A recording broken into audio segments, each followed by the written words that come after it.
is palliative care? You know, Randall, some of my colleagues in medicine ask me the very same thing. The word palliative means to comfort. So if we comfort a symptom like pain or shortness of breath or nausea, we palliate that symptom. Now, the new meaning that really is merging into healthcare now is the goals of care discussion. What would the goals of a patient facing serious illness be?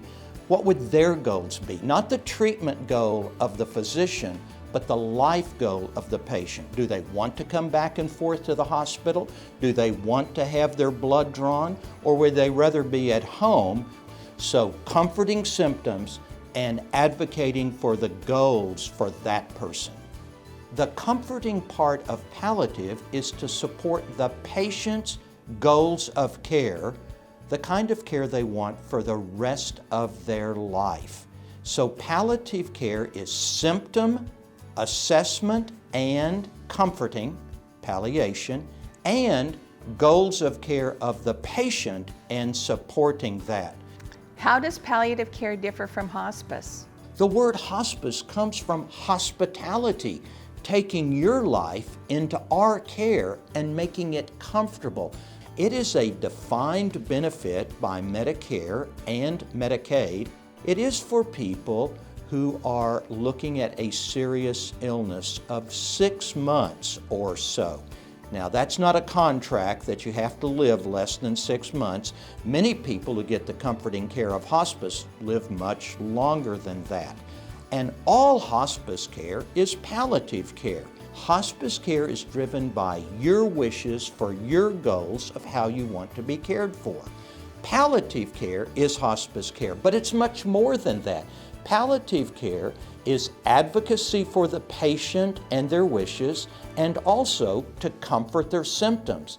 Any number of symptoms: pain, breathlessness, dry skin, constipation, even symptoms we don't like to talk about.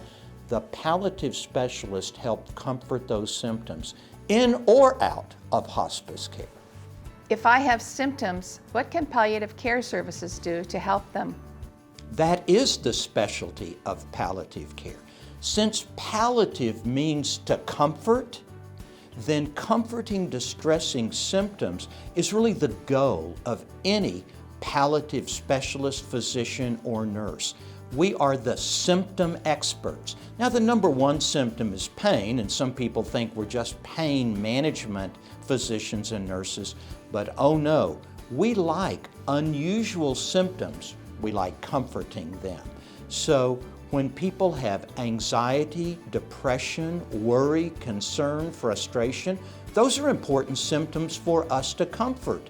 When they have pain, dry skin, arthritis in their knees, we want to comfort those and any other symptom. So palliation, comforting symptoms, is what you should expect if you see a palliative doctor or nurse. What do palliative care services offer that are different from the services provided by other doctors that I see? Well, your other doctors are specialized, and in the last 2 or 3 decades, we're so specialized that we don't just have a heart specialist, we have a valve specialist, a rhythm specialist, and that's true of almost all specialties today. Palliative symptom management should be in every one of the doctors and nurses' field of expertise. So a palliative specialist helps understand distressing symptoms and comforts or palliates them, and they help understand you as a patient and your condition, how you got there, where it's going, and what you want. That's what makes palliative care different from what other doctors provide today.